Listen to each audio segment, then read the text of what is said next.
Representative Marjorie Taylor Greene might have accidentally revealed some classified information during a hearing about the border. Take a look. Chief Ortiz, are you aware that there was an explosive device found by Border Patrol agents on January 17th in an area called No Man's Land, and there's surveillance of who put it there? And guess what? It wasn't Americans, it was cartels. Are you aware of that? Thank you, Congresswoman, and good to see you again. I will tell you that some of this information that I receive in a confidential skiff, so I'm going to be a little hesitant of briefing what I know and what I don't know with respect to some of those, an event like that.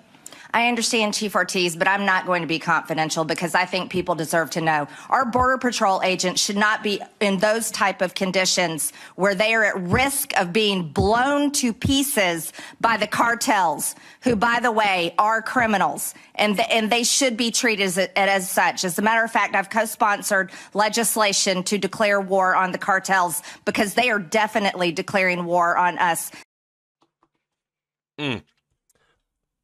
Yeah, I mean, I will not stay quiet. Oh, yeah, really? That's a big surprise. The people deserve to know about the bomb in No Man's Land. Look, I can only imagine she wanted to do this because she wants to incite a panic. She knows her base. She knows that they're massively fearful. And I'm not saying the cartels aren't dangerous. Of course they're dangerous, right? But what's the logical, result, I guess? What is a policy prescription that Marjorie Greene has? What would she actually want to do to, fight against the cartels? What, does she want to invade Mexico or something? I mean, come on, that'd be an absolutely ridiculous idea. I mean, who would want to invade Mexico? Oh.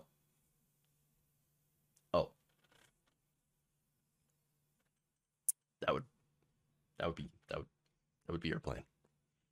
Oh, wow. Yeah. Oh. Okay. So I guess you kind of answer that question. So obviously, it would be the invasion of a sovereign country using our military to strike at cartels over the border. Again, it would be likely without their permission to do so, which would be considered to be an invasion and have massive international ramifications. And so it would be a pretty terrible idea. And even if somehow they got the okay, oh, sure, Mexico says, go ahead, just bring your army over the border and go and destroy the cartels. Well, that wouldn't work either, okay? Because, well, we only have to look at history to see how something like that would work out, because we actually did do that in several different occasions. Yes, we used the military to target drugs. There was a whole thing, I don't know if you're aware of this, it was called the drug war. Yeah. In Colombia, for example, the U.S. actually had spent about $12 billion between the years 2000 and 2021 on counter-narcotics and counter-terrorism in Colombia. And not only did we, of course, our actions help to further destabilize the country, but it turns out the amount of drugs that were produced in Colombia increased. They actually started making more drugs. In fact, in 2019, there were actually more hectares cultivated with coca leaf used to create cocaine in Colombia, 212,000 than 2 decades earlier, which was 160,000. Market increase. Oh, but that's not the only example, of course. American counter-narcotics efforts in Afghanistan also ended in a massive failure. According to the Washington Post analysis of confidential government interviews and documents, the $9 billion spent on fighting Afghanistan's opium and heroin production ended up actually being about, quote, perhaps the most feckless of all the failures in Afghanistan. Oops. By 2018, Afghan farmers were growing poppies on 4 times as much land as they were in 2002.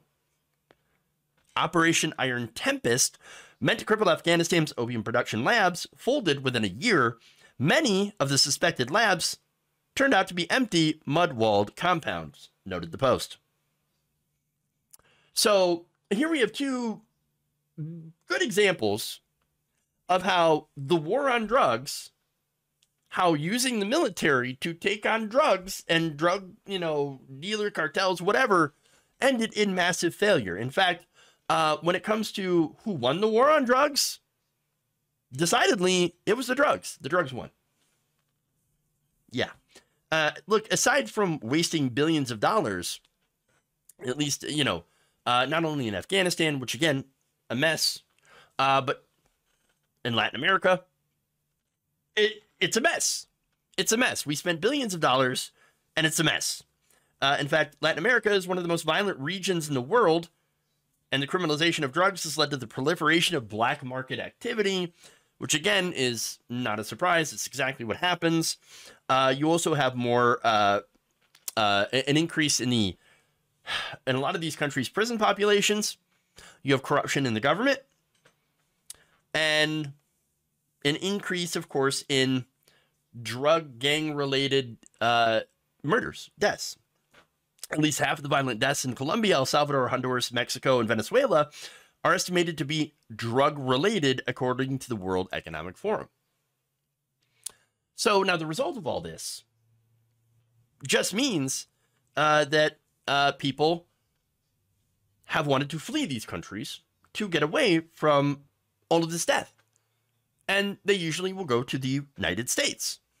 Now, the same people who, ironically, are demonized by Marjorie Greene are the ones, again, who are fleeing the conditions created by the policies championed by Marjorie Greene. Huh. Yes, using the military to launch War on Drugs 2.0, or whatever the hell she wants to call it, would create more violence and more refugees. And of course, waste more money and not do anything about drugs. This wouldn't solve the issue. Look, one of the big reasons, I should say the main reason, that drugs are coming into the country is because there's a demand for them. They make money. Turns out, Americans, we want them drugs. So look, if you address the root causes for the demand of those drugs and don't criminalize them, in fact, we should decriminalize them at the very least. We should also increase funding for people with addictions to help get them off the drugs, target a lot of the social issues that people start doing drugs in the first place. This, solving these diseases of despair, et cetera, et cetera. Well, then you would do a lot to blunt the cartels.